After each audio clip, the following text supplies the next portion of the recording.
Bismillahirrahmanirrahim. In the name of Allah, the most beneficent, the most merciful, who gives, and forgives.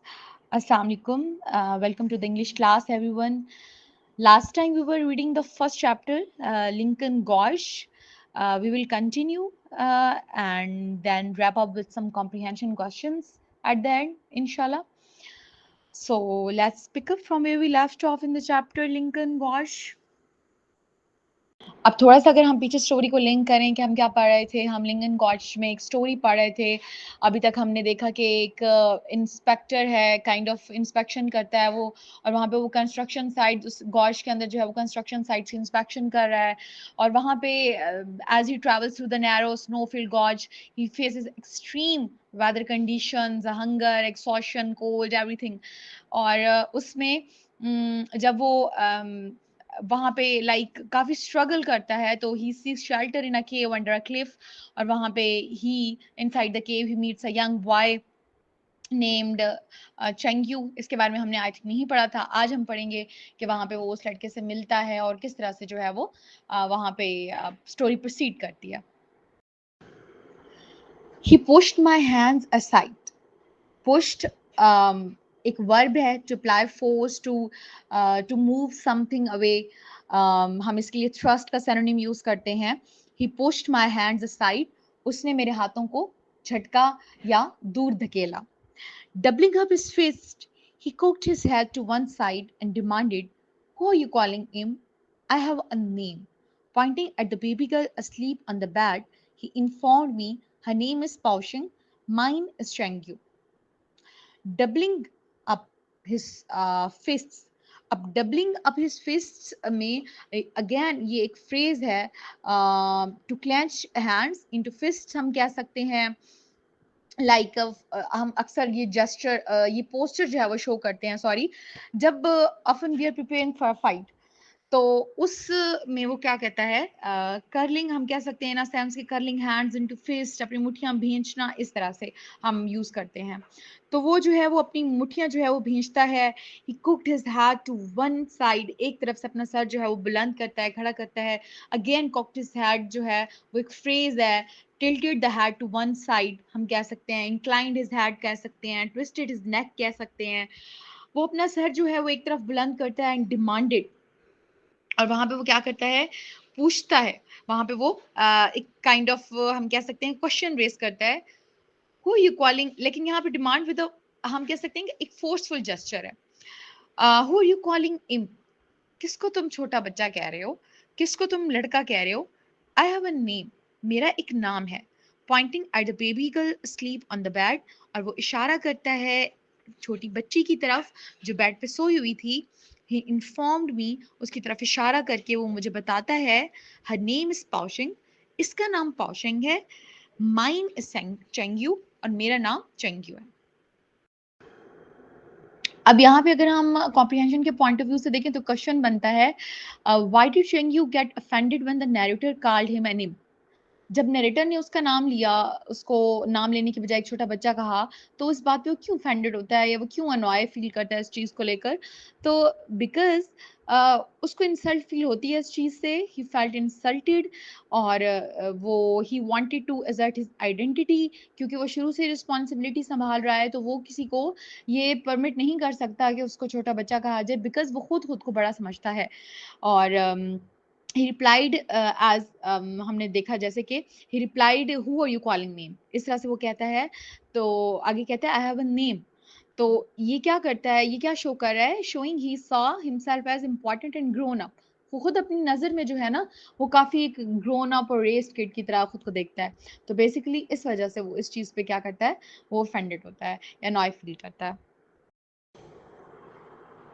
No doubt about it इसमें कोई शक नहीं this kids were like thousands of others I had met ये बच्चे भी उन हजारों बच्चों जैसे हैं जिनसे मैं मिल चुका था born and raised on construction sites वो जो तामीराती मकामात पर पैदा हुए और वहीं परवरिश पाई अब यहाँ पे कंस्ट्रक्शन साइट्स है तो कंस्ट्रक्शन साइट वर्क प्लेसेस वो जहाँ पे कंस्ट्रक्शन का बिल्डिंग का काम चल रहा था रेज्ड वर्ड आया है लाइक हम कहते हैं कि in a sense of grown up brought up, परवरिश पाना, nurture करना. The workers like to name their children after the projects where they were born. अब वहाँ के जो वर्कर्स हैं, मजदूर, वो अक्सर अपने बच्चों के नाम उन मंसूबों पर रखते हैं जहां वो पैदा होते हैं.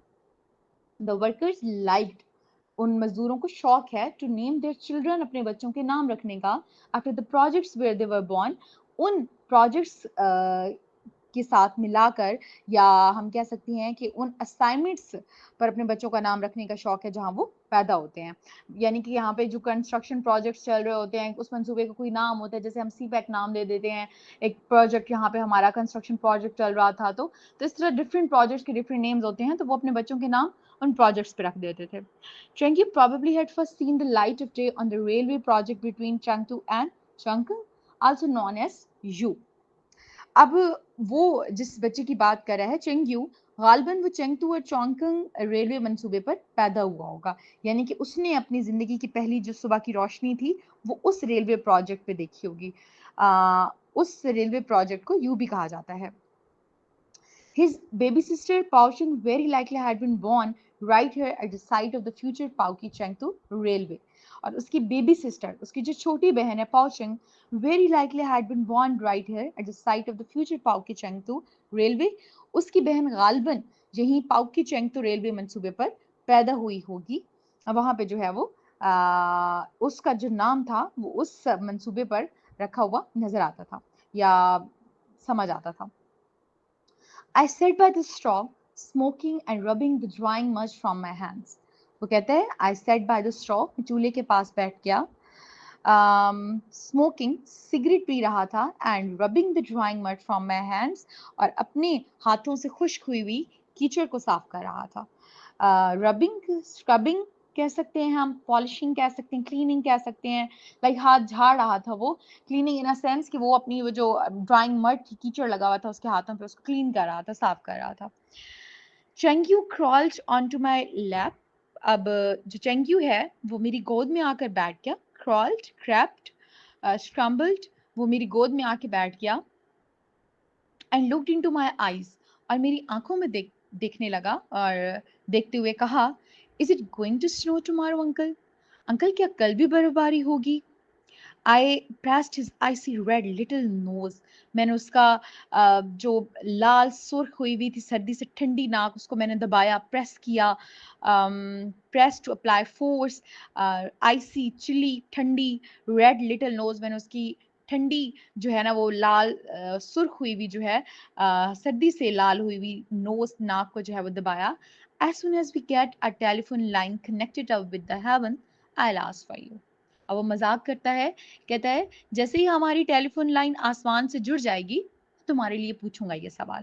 कहने का मतलब है जैसे हम लोग अक्सर मजाक में कहते हैं कि मैं ये पूछती हूँ अल्लाह ताला से या इस तरह से, तो वो कहता है कि मेरी जैसे ही टेलीफोन लाइन जो है वो हेवन से, आसमान से कनेक्ट हो जाएगी, डिवाइन गॉड से कनेक्ट हो जाएगी, मैं ये सवाल तुम्हारे लिए पूछूंगा. अब यहाँ पे कनेक्टेड वर्ड आया है, लिंक्ड, जुड़ जाना, या एसोसिएटेड हम कह सकते हैं. Angrily he leaped down and stood a meter away, scrawling at me. बड़े गुस्से से जो है वो he leaped down, वो नीचे जो है वो छलांग लगाता है. jump, leap down, jump down, वो नीचे की तरफ छलांग लगाता है. and stood a meter away, और मुझसे 1 मीटर के फासले पे जाके खड़ा हो जाता है. Scrolling at me. स्कॉलिंग क्या है? लाइक फ्रॉनिंग, हम कहते हैं ना माथे पे तेवरी चढ़ाना या माथे पे बल देना, तो बड़ा गुस्से से वो मेरी तरफ देखता है. एक पोस्चर ये है. क्विट यूर किडिंग, अपने मजाक बंद करो. You have got a newspaper in your pocket, तुम्हारे जेब में एक अखबार है ना. Why don't you look at the weather report, तो तुम मौसम का हाल क्यों नहीं वहां से देखते, तुम वहां से मौसम की खबर क्यों नहीं पढ़ते हो मेरे लिए. अब यहाँ पे कुछ वर्ड आए जिनके हमने सिनोनिम्स देखने हैं. लीप डाउन हमने बताया, जम्प्ड ऑफ, इसका हम सिनोनिम कर सकते हैं.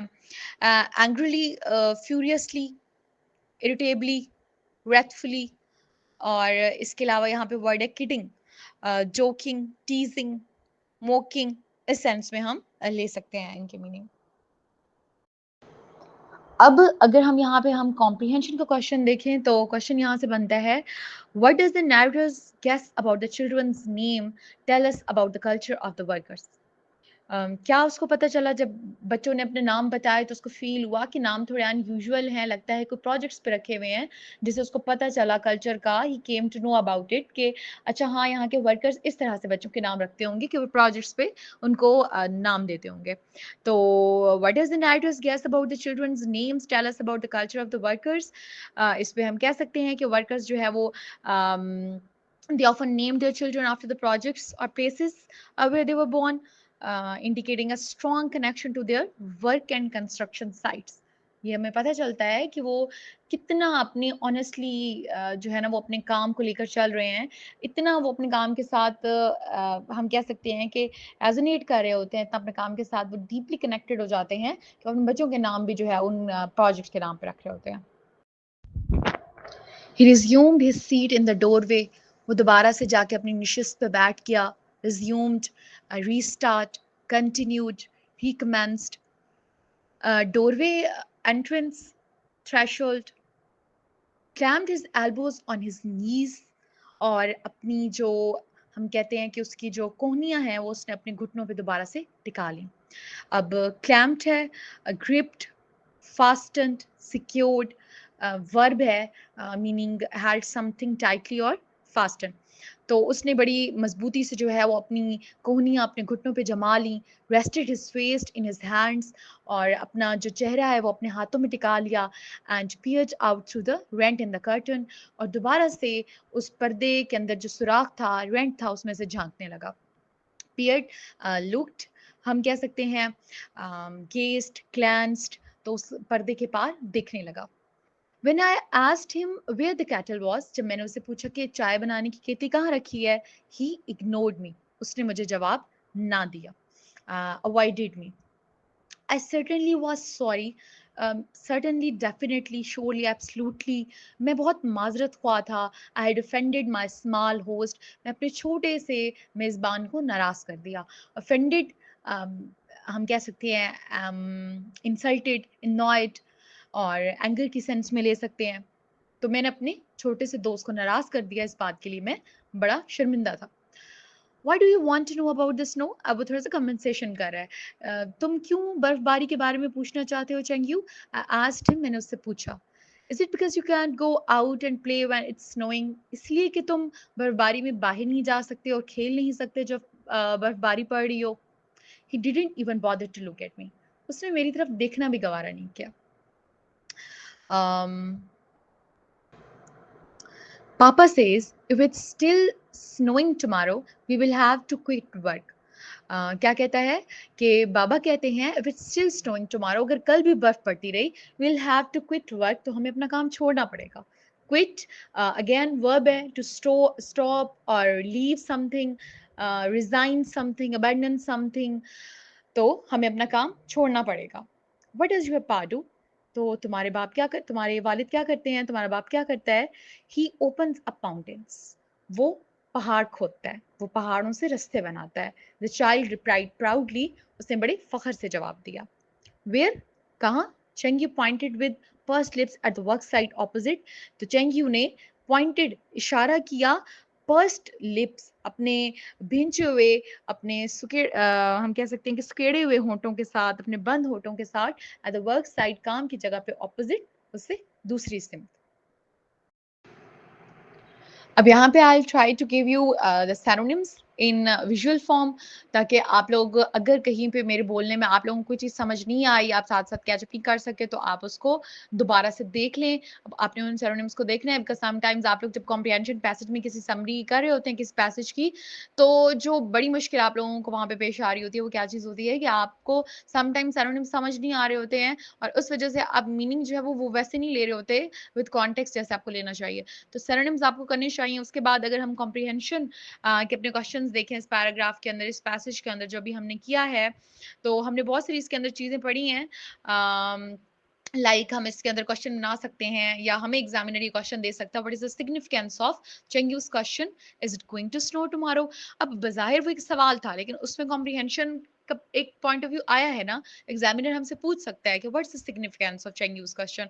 तो पहले अब क्या हम बताएँगे, हमने क्या उस पैसेज के अंदर पढ़ा कि पहले-पहले तो it seems like a child's curiosity, हमें लग रहा था कि वो क्यूरियस है चीज़ों को लेकर, but later it's revealed that he asked because his father might have to stop working if the snow continues.